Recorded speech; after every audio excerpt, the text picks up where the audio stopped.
Assalamualaikum warahmatullahi wabarakatuh. Selamat pagi dan salam sejahtera bagi kita semua. Saya mengucapkan selamat datang dalam acara webinar Medical Training 2 Update on COVID-19 dengan tema penanganan yang terus berkembang. Sebelumnya ada baiknya kalau saya memperkenalkan diri. Kenalkan saya Puan Anifah selaku Master of Ceremony pada bagian ini. Sebelum kita mulai acara pada pagi hari ini, marilah kita agama dan kepercayaan masing-masing berdoa kepada tenaga medis yang telah memperjuangkan pandemi ini, berdoa agar ibu pertiwi dapat segera sembuh dari pandemi ini, berdoa agar kita semua bisa terus sehat dan terhindar dari bahaya COVID ini. Berdoa dapat dimulai.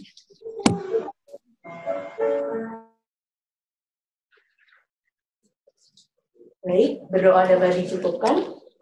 Memasuki acara yang pertama, yaitu laporan Ketua Panitia yang akan disampaikan oleh Dr.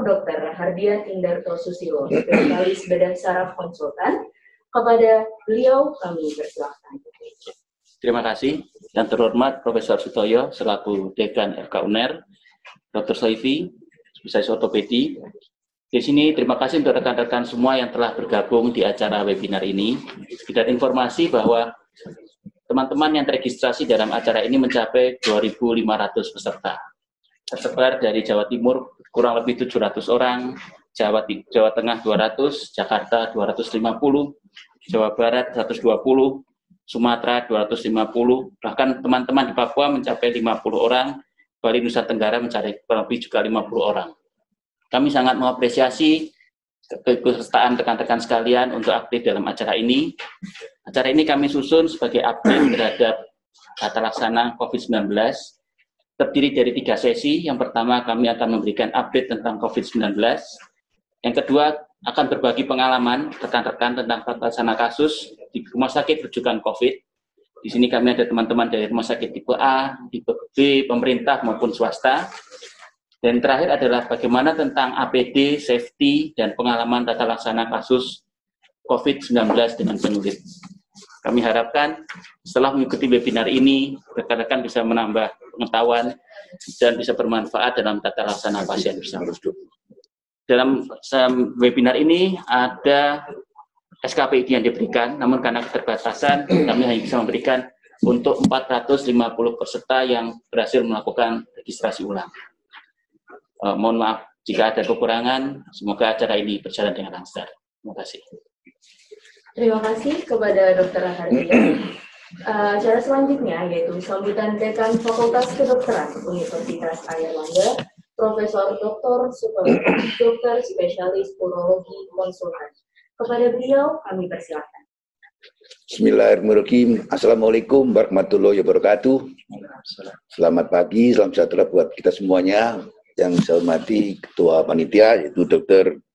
Hardian Susilo, spesialis bedah saraf konsultan. Yang saya hormati para narasumber, banyak narasumbernya tidak bisa kita satu. Yang saya hormati juga para moderator, juga para peserta yang hadir pada acara Zoom meeting ini, yang itu tentang pada pagi ini tentang update on COVID-19, itu webinar medical training yang kedua ini, yang tadi saya katakan oleh Pak Ketua Panitia bahwa pesertanya seluruh Indonesia ada semuanya, mulai dari Jawa Timur sampai di Papua. Jadi ada banyak sekali peserta yang hadir pada pagi ini. Selamat datang di acara Zoom meeting ini. Jadi kita tahu semua bahwa pandemi COVID-19 ini trennya makin lama makin naik. Jadi kita belum tahu prediksinya kapan berhentinya pandemi ini. Jadi kita tetap berdoa mudah-mudahan cepat berakhir sehingga kita bisa aktif seperti sedia kala sebelum adanya pandemi ini. Kita semua tahu semua bahwa data tadi pagi ini yang kita lihat bahwa kasus di Jawa Timur saja itu kita lihat bahwa di tingkat nasional itu yang positif 5.923, kemudian yang sembuh 607, dan yang meninggal 520. Dan ini tiap hari ini bertambah-tambah terus. Jadi kita semua para dokter dan para medis ini harus berusaha keras bagaimana supaya ini bisa berhenti dan bisa sembuh dengan sempurna.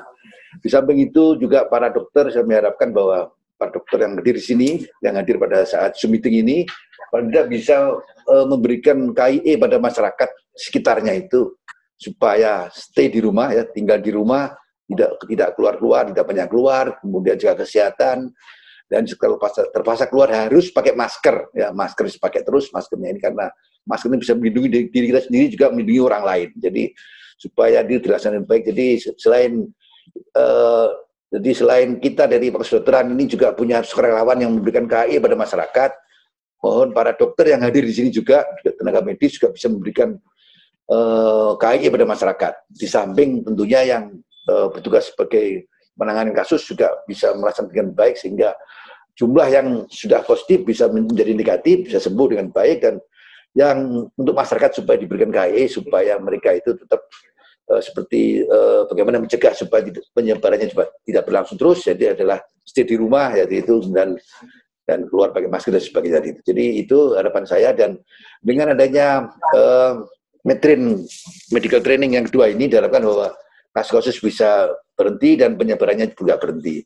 Ini pada saat ini kita bahas banyak masalah yang kita bahas di sini, tentang dari penanggulangannya, yaitu penanggulangannya di bagaimana penanganannya di rumah sakit Sutomo, rumah sakit UNER, kemudian di rumah sakit daerah-daerah, dan kendala-kendalanya juga nanti kita dibahas di situ, termasuk bagaimana membius pasien yang COVID-19, kemudian pasien-pasien yang terjadi misalnya ada baru pembedahan, misalnya ada akut abdomen, misalnya juga baru pembedahan, bagaimana cara pembedahnya, bagaimana mengantisipasinya, termasuk juga bagaimana orang yang hamil tapi dia kena COVID-19, juga termasuk kita bagaimana memakai APD yang bagus itu, supaya dokter dan para medis, juga tenaga kesehatan lain, bagaimana supaya mereka itu aman, maksudnya pada saat melaksanakan tugas sebagai dokter, sebagai para medis, jangan sampai mereka itu justru kena penyakit gitu. Jadi itu ya, kita lihat semuanya bahwa kita tahu semua bahwa sekarang banyak para dokter, yang para medis yang telah gugur mendahului kita, dan itu juga karena ketulah daripada pasiennya. Jadi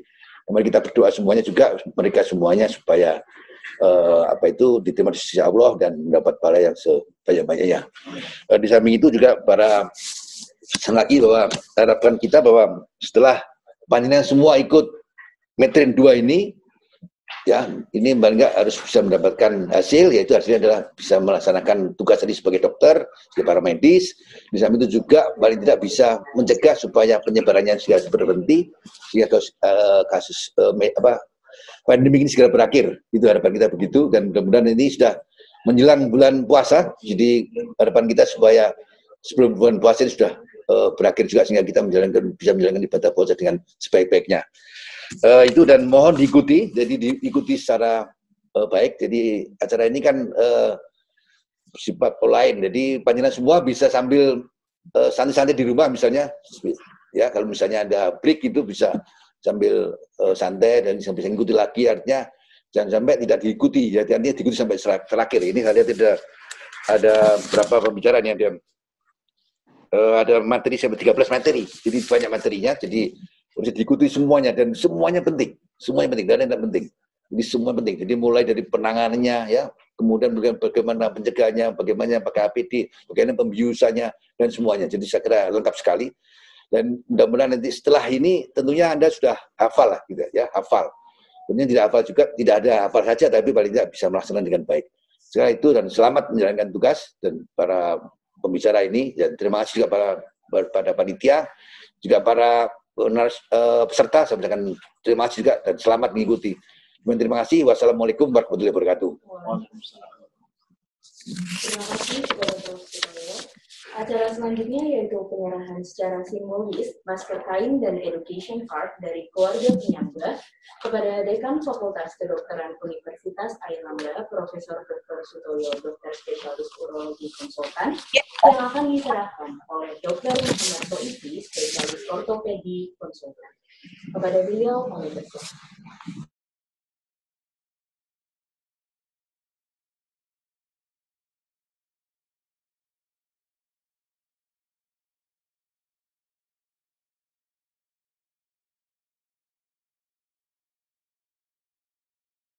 Tingkat edukasi, bagaimana pakai masker dan bagaimana untuk mencegah penyebaran itu, stay di rumah dan sebagainya. Ya, cuci tangan, kemudian juga hindari keramaian dan jaga anak-anak.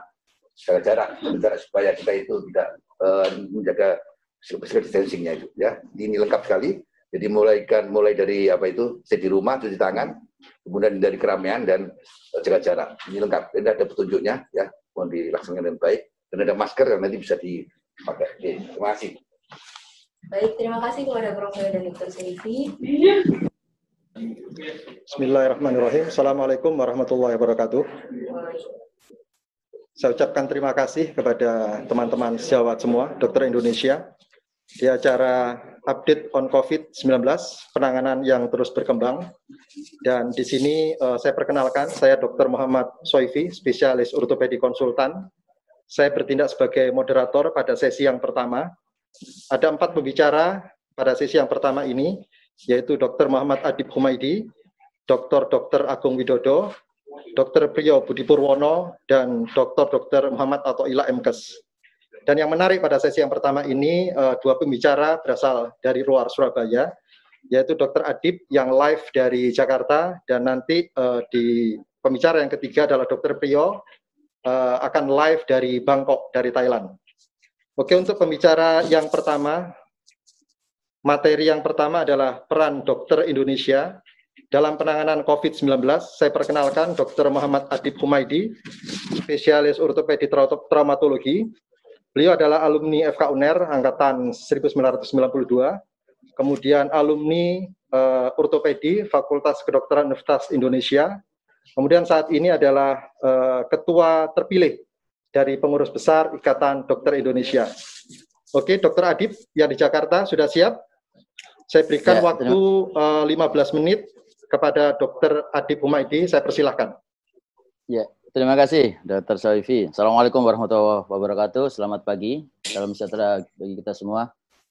Yang saya hormati Pak Dekan kalau masih ada di sana, teman-teman sejawat, para teman-teman di FK UNER, dan juga para teman sejawat sekalian yang saat ini bisa ikut di dalam webinar kali ini.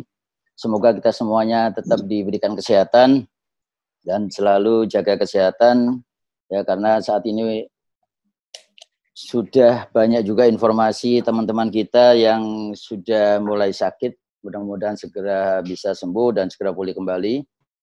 Dan yang paling penting juga kami harap juga teman-teman juga tetap senantiasa solid, kompak ya, karena beban pekerjaan saat ini memang cukup besar, cukup banyak ya. Saya mendapat tugas bicara mengenai peran dokter, tapi saya konteksnya bicara terkait contingency plan sebenarnya. Jadi kalau kita bicara sekarang apa yang harus kita siapkan di dalam dokter terutama atau tenaga medis ini, kita tahu bahwa saat ini tadi juga disampaikan oleh Pak Dekan data COVID yang kemarin sore bahwa terkonfirmasi 5.923 ya. Kemudian meninggal 520 dan angka kesembuhannya 607. Pertanyaan dari media memang sangat menarik. Berarti karena trennya sekarang angka sembuhnya lebih tinggi. Tapi tentunya pada saat kita bicara data yang saat ini, apalagi kemudian Presiden sudah meminta juga ada ODP dan PDP itu disampaikan juga. Karena ini memang permintaan kita dari awal. Ada data yang lebih penting lagi sebenarnya yang harus disampaikan di sini adalah apakah faktor-faktor yang meninggal itu murni karena memang dia dari COVID-nya, ataukah ada faktor yang lain yang menjadi komorbid. Ini menjadi penting sebenarnya karena akan menentukan strategi sebenarnya di dalam penanganan COVID ini gitu. Termasuk juga angka kesembuhan, termasuk juga kelompok umur. Karena kita tahu kalau kita bicara case fatality rate-nya 8,7 sekarang di Indonesia, tapi tentunya ini adalah untuk semua kelompok umur. Di dunia untuk semua kelompok umur sekitar 4,3%. Tapi kalau kita bicara di dalam kelompok umur di atas 60 tahun, hampir lebih dari 20% sebenarnya case fatality rate-nya. Nah, ini saya kira perlu disampaikan. Satu sisi ini menjadi strategi di dalam penanganan oleh tim medisnya. Kemudian satu sisi lain juga kemudian memberikan informasi yang lebih akurat dan mungkin juga bisa mengurangi kekhawatiran daripada masyarakat, tapi tidak berarti kemudian mengurangi kewaspadaan. Kalau kita lihat Jawa Timur termasuk yang 5 besar. Dan ini kita sudah sampaikan dari awal juga, dan Jawa Timur saat ini sudah menjadi epicentrum. Begitu lihat di Jawa, ditambah lagi dengan Sulawesi Selatan, karena Sulawesi Selatan ini dampak dari klaster jamaah tablik yang di Goa, yang kemudian akhirnya berdampak begitu luas di Sulawesi Selatan, bahkan di Sulawesi yang lain. Nah, pada saat kita melihat grafik seperti sekarang ini, saya tidak bicara secara epidemiologi, tapi kita bisa melihat bahwa tren nasionalnya semakin tinggi.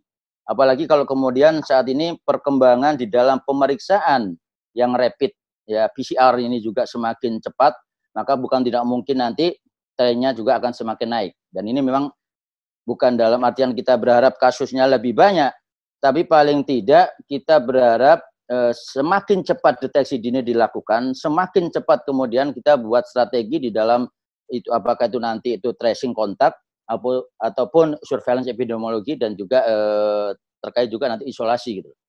Dan ini kita lihat dasar hukum, ada satu lagi dasar hukum yang belum saya sampaikan di sini adalah terkait dengan perkonsil tentang kewenangan tambahan. Nanti kita akan bahas lebih detail terkait dengan hal itu. Kita tahu bahwa saya yakin teman-teman sejawat dokter juga tidak semuanya paham. Saya juga harus terpaksa belajar ya. Karena basic kompetensi saya yang bukan ke arah sini, tapi kita semua harus sekarang memahami apa yang dimaksud dengan penyakit infeksi emerging atau istilahnya itu PINERE.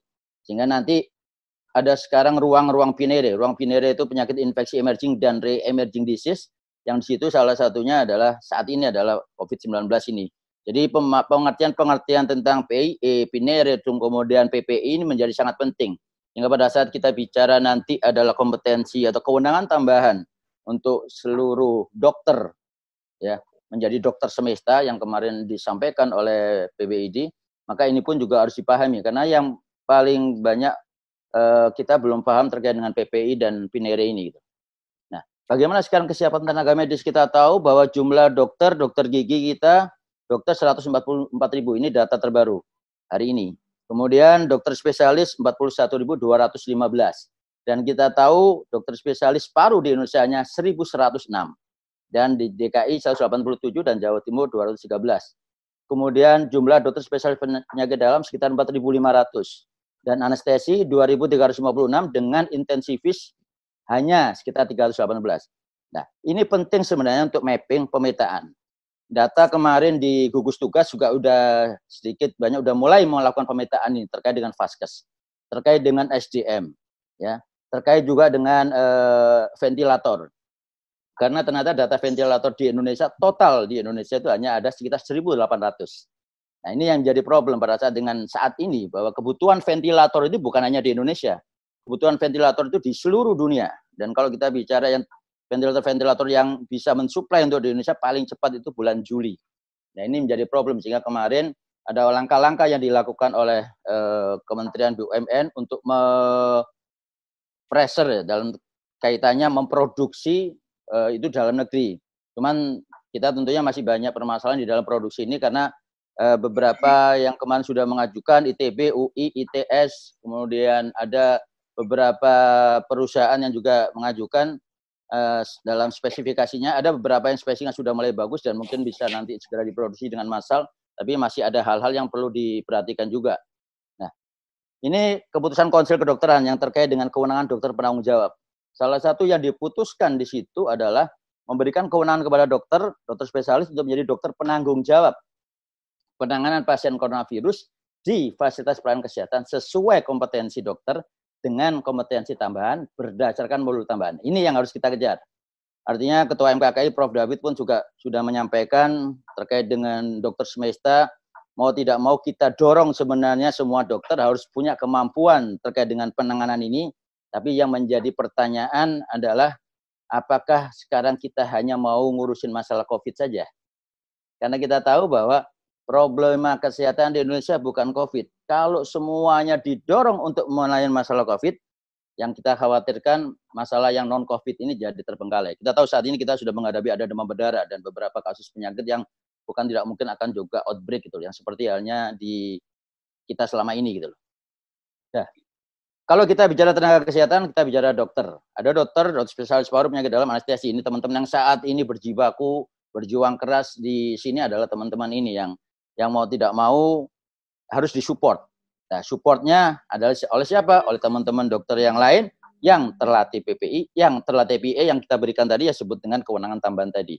Itu yang kemudian membahasakannya Dr. Semesta. Tapi ini membahasakan Dr. Semesta ini pun juga tidak serta-merta kemudian memaksa untuk semua dokter harus bekerja. Tapi bagaimana menyiapkan sekarang.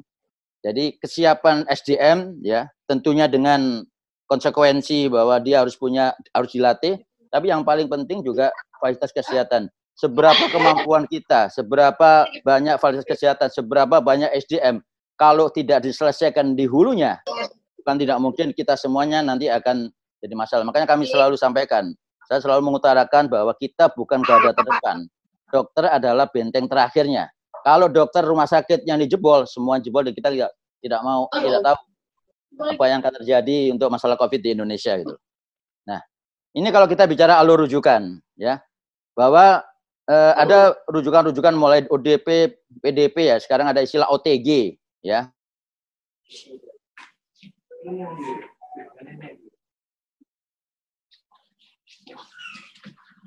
Ya. Kemudian ada rujukan pasien, ada rujukan spesimen. Ya.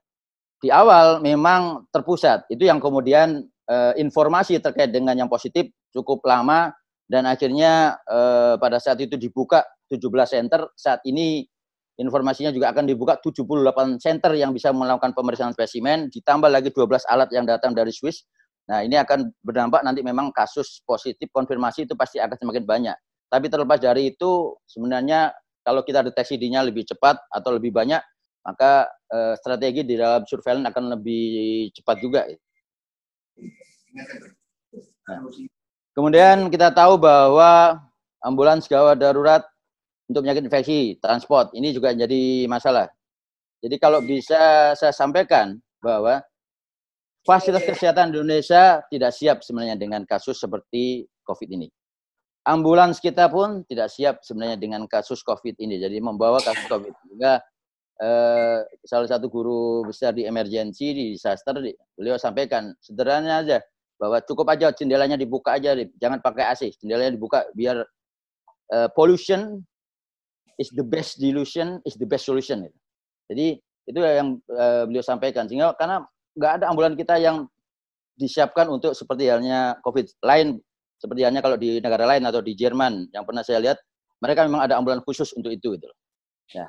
Tata laksana di poliklinik, tata laksana di GUNI sudah jelas. Nah, disinilah yang paling banyak teman sejawat kita kena.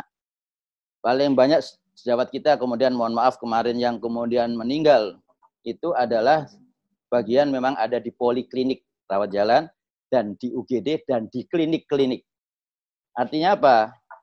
Mungkin karena APD-nya, mungkin karena dia kontak pertama, karena pasiennya tidak tahu atau pasiennya tidak jujur. Jadi ini yang kemudian sekarang kita buat standarnya bahwa buat teman-teman di pelayanan yang masih melakukan pelayanan, maka dia harus memakai APD yang level 2. Minimal dengan maskernya harus N95 gitu.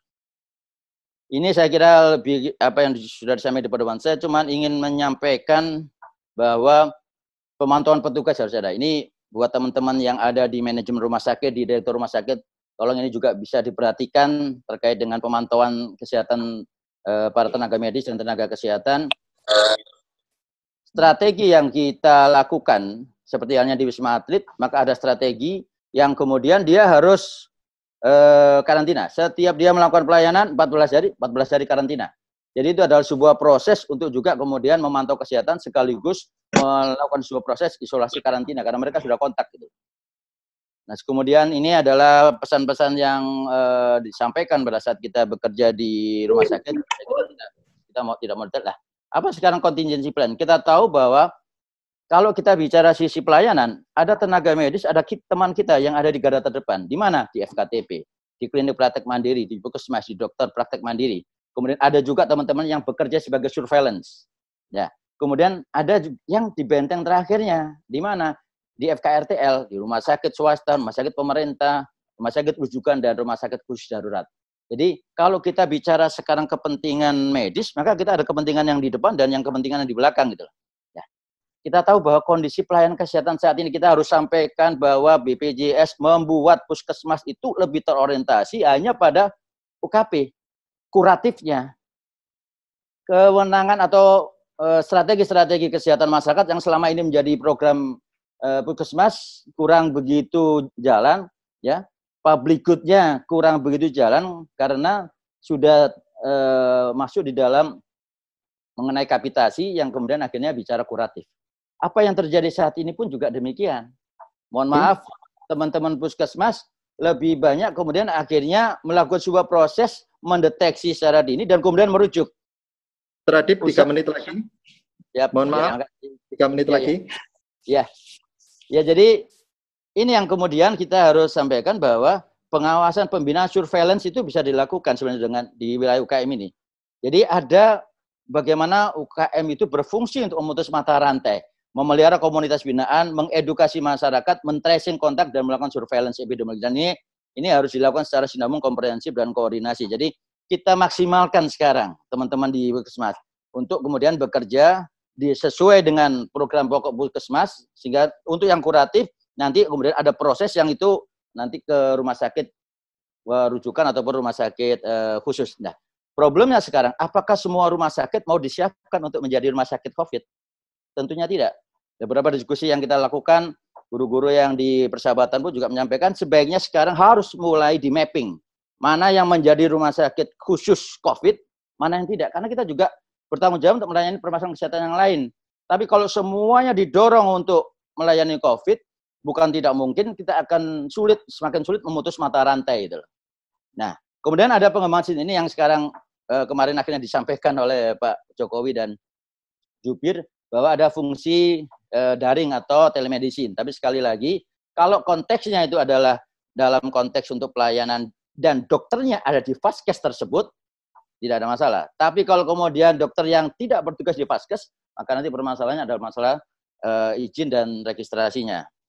Jadi teknologi informasi ini seperti halnya yang dibuat di BPJS, sebenarnya mereka ada. Bahkan ada beberapa FKTP yang sudah melakukan konseling online dengan BPJS atau dengan mobile JKN.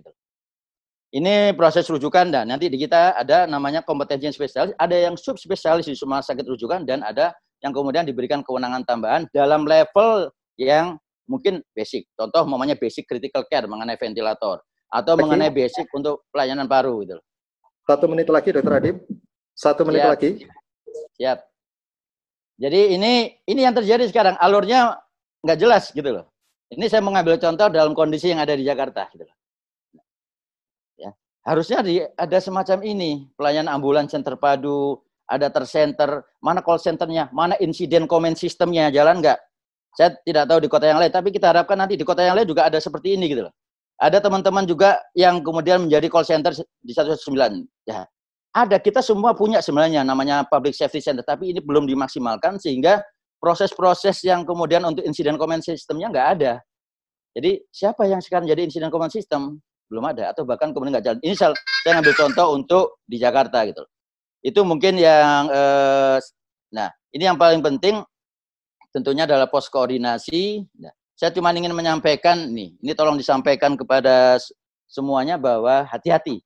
Kita sulit sekarang untuk mendeteksi pasien itu apakah dia benar atau tidak tahu atau seperti apa. Jadi kita sekarang menganggap semua pasien itu adalah OTG. Sehingga apa yang kita lakukan? Proteksilah diri kita. Proteksilah tenaga kesehatan yang juga menjadi partner kita, supaya kemudian kita semuanya terproteksi dan tidak ada kasus lagi. Nah, tinggal bagaimana sekarang kita mau do nothing, mau kita lakukan mitigasi atau dengan supresi. Supresi ya salah satunya adalah dengan PSBB. Nah, ini sekedar gambar saja supaya kita menyampaikan kepada masyarakat ya. Dan ini adalah kami kemarin persiapkan rumah sakit khusus di Pertamina Jaya dengan kapasitas 160 ICU ya, dengan tekanan negatif, dengan ICU isolasi dan juga dengan 160 ventilator. Dan mekanismenya dia punya command systemnya juga, command center untuk di Pertamina Jaya, dan juga ada robot yang kemudian dia robot ini bertugas untuk kemudian memantau pasien-pasien yang ada doang. Dan yang di bawah ini adalah pada saat kami melakukan penjelasan atau pembinaan persiapan teman-teman dokter yang akan ditugaskan di Wisma Atlet. Setiap minggu kita siapkan 10 orang ya, yang itu saling berganti. Kemudian mereka untuk kemudian dikarantina juga di sana. Dan ini menjadi penting dan kita harapkan juga nanti kesiapan teman-teman sejawat juga, tapi tentunya sekali lagi dengan pelatihan-pelatihan PPI dan PIE supaya kita juga tidak menerjunkan teman-teman kita dengan tangan kosong, tapi juga harus ada amunisi yang harus kita berikan, termasuk juga kelengkapan APD. Jadi ini aja mungkin Dr. Soevi yang bisa saya sampaikan, nanti kita bisa sharing, berbagi pengalaman, dan saya yakin banyak pengalaman juga akan disampaikan oleh teman-teman sekalian. Terima kasih. Assalamualaikum warahmatullahi wabarakatuh. Waalaikumsalam warahmatullahi wabarakatuh. Terima kasih Dr. Muhammad Adib Humaydi, spesialis ortopedi dan traumatologi yang live dari Jakarta.